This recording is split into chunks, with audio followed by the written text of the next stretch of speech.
Are you aware that Charleston has a rich history in pirates? Well, stick around because we're talking to a real pirate today to learn all about it.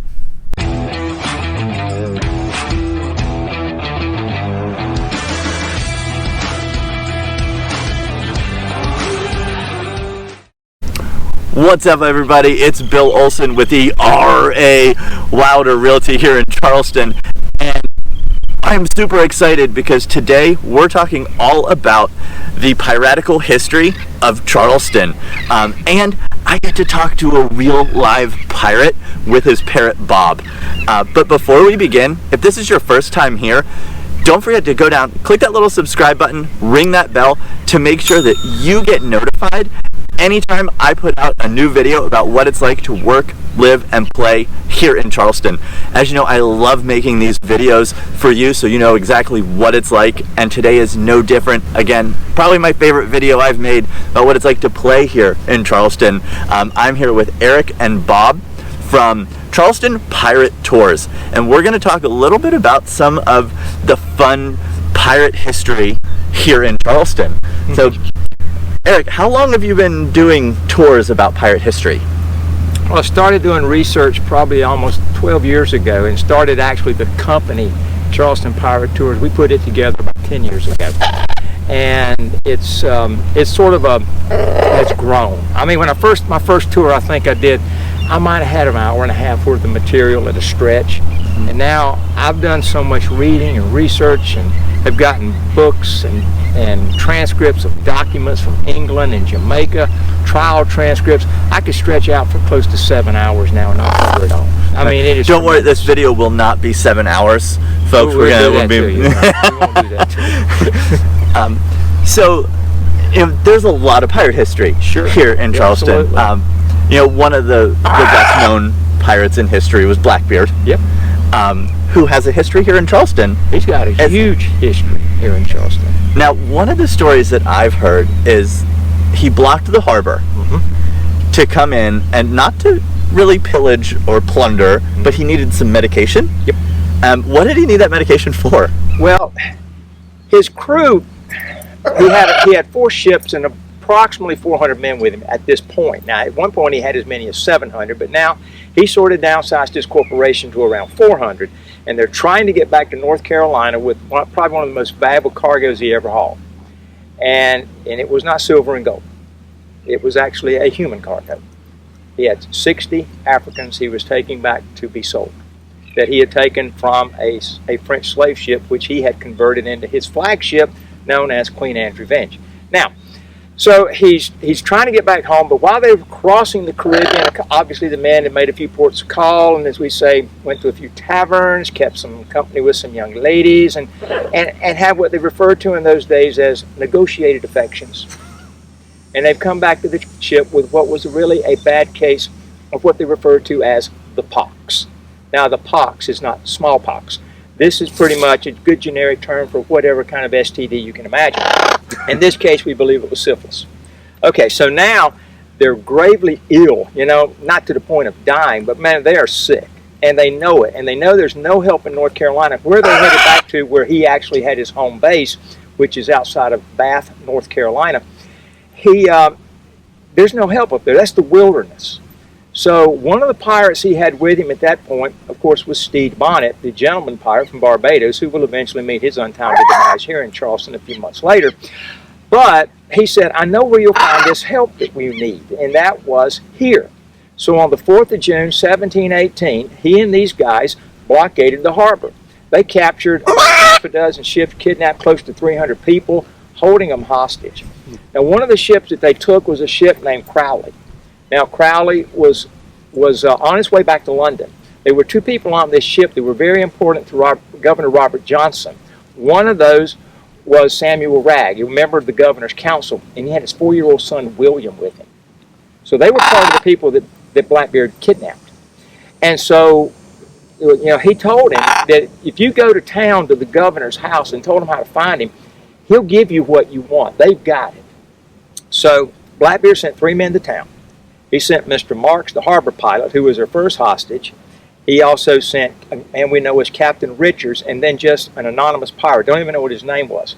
So they came into town, and went to the governor's house. And I actually have, from the help of a great historian, Kevin Duff, has sent me a handwritten copy of a handwritten letter, I should say, from the governor about this incident. And when they went into the house, the governor, of course, was in a panic. They went to his house and he told them that if you don't give us what we want, we're going to put these people to death, burn their ships, and then we're coming in the harbor and burning every ship in the harbor. And the governor's in a panic. What do you want? Well, they wanted medicine. Now, the drug that they thought was going to correct this problem was mercury. You know, pirates used to have an old saying back in those days. They'd be heading into town and slapping one another on the back saying, I remember, gentlemen, an evening with Venus might cost you a lifetime with mercury.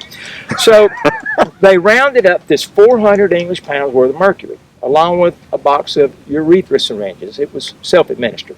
So they packed all this. Sounds delightful. Yes, indeed. They packed all this in a box, gave it to Richard. He carried it right out here from where we're standing, about 3 miles away, handed it to of course, Blackbeard. He said, we got what we came for. Let's get out of here, turn these people loose. So they let everybody go, and they disappeared out of here and headed back to North Carolina. Crazy. Yeah. So, of all the 7 hours of knowledge that you have,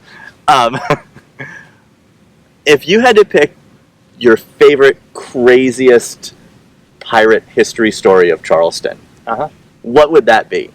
Like one that every time you say it or you hear it, you're like, that's insane. Probably one of the ones that I get the biggest kick out of telling was, it's two pirates that showed up here, and but they came on a different day. And this is the story of Richard Worley. Now, Worley was who we refer to as the six-week pirate. Well, the poor guy only made it 6 weeks. Well, you see, what happened was this. The version of this story was they were in New York City. He and a half a dozen of his buddies got drunk, and they decided they wanted to be pirates. So they stole a rowboat, and they go rowing down the Hudson River in this rowboat and call themselves New York's Revenge.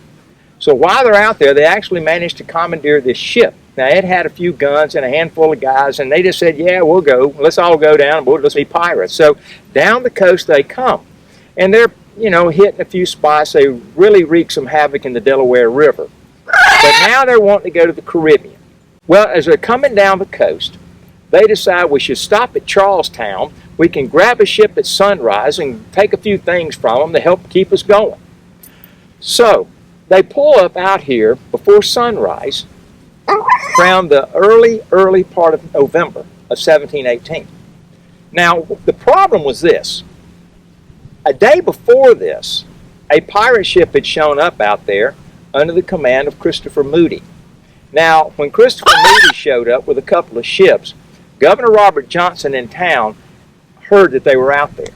Well, he was in a panic because we've just gotten past all this mess with Blackbeard and just past a big mess with Charles Vane and Charles Yates and Calico Jack Rackham. So there's another ship coming in. So he's in this panic. So he called in a man named Colonel William Rhett, who had captured Stede Bonnet, and by this point, Bonnet's in custody downtown Charleston, awaiting his execution. So he told Colonel Rhett, go out there and get rid of this guy. Well, he refused because he was angry at the governor over some other matter. So he said, if you want him, go get him yourself. So the governor got a handful of ships and a handful of volunteers, and they were going to go out and ambush Christopher Moody and get rid of him. But somebody went out there and tipped off Christopher Moody. So Moody left. I mean, the wake wasn't even gone until Richard Worley pulled in right behind him. And so he's sitting out there, and here comes these ships out of the harbor, and he's thinking, hey, look, come in here. This is low-hanging fruit. Unbeknownst to him, these ships are loaded with cannons, not goods. And they blast this poor guy. He's killed. A half a dozen, or I should say about 12 or 15 of his men are captured. They're taken into town, and they're so beat up and cut up and shot up. Finally, Governor Trott just came in and said, guilty, guilty, guilty, guilty. Take them out and hang them and put them out of their misery. So the moral of the story is don't get drunk and decide to be a pirate. Yeah, it's probably it takes a little more work. Yeah, I would say that probably would be a good thing to do. Yeah, but that one, that's really one of the wackier stories. He had no idea he was going to be ambushed, and that's why we call him the 6-week pirate, because he only made it 6 weeks. Not a good career move for the guy. No, clearly. Yes. Awesome. Well, Eric, thank you so much Oh, my for pleasure. some little tidbits on the pirate history of Charleston. Yeah, absolutely. Now, for people that are watching, if they want to do a full tour Sure. with you, let them know how they can get in touch with you Okay. to go ahead and schedule that. Well, we have a website. The website is charlestonpiratetour.com. And you can go there. You can buy tickets online. There's a telephone number on there. They can call direct, and we can do it over the phone. We do tours at 10 a.m. in the morning, which is a full 2-hour history tour of pirates in Charleston. At 10:30, we do something a little different for kids. Because years ago when we first started doing this, I mean, I show up like this. All these little kids are running around thinking this is going to be like some Disney production until they realize we're not boarding ships, we're not shooting cannons, we're not having sword fights, we're not hanging anyone. What? So after a few minutes of seeing me and realizing none of that's going to happen, they get a little distracted, you might say. So we created something at 10:30 every morning down at White Point Gardens. It's a treasure hunt. The kids show up, they get their own pirates, a little foam rubber pirate sword, they get a little skull and crossbone bandana. They get to sign the log and become a member of the crew. Then halfway through the little tour we're doing with them in the park, they're making their own pirate flags. But the whole point is, it's very interactive. The kids are going to get history in little kid-sized bites. Same sort of history you'll hear on my tour, but it's in little kid-sized bites, I should say. And so it's very interactive. It's only an hour long. And at the very end of the tour, they have followed a treasure map through that park, hearing the history of the statues and the monuments in the park, and they find the treasure chest, and everybody gets something cool out of the treasure chest. Very fun. Then one other tour we also do is at night, which is a sort of a hybrid, because we do what's known as a Charleston and its pirate and ghost history. So it's a little haunted history, a little pirate history, and we talk a little hoodoo and gullah stuff too. Very cool. Very cool. Well, thank you so much Hey, my for pleasure. joining me. And folks, I hope you learned a little bit about the piratical history here in Charleston. And don't forget to go down, like, share this video with your friends, comment on it. And if you haven't subscribed to my channel, make sure you do so now. I'm going to have Eric and Bob make you walk the plank out there in the harbor. Again, my name is Bill Olson with Erie Wilder Realty with Eric from Charleston Pirate Tours. Have a wonderful day, and we look forward to seeing you next time. Bye. Thank you. Bye.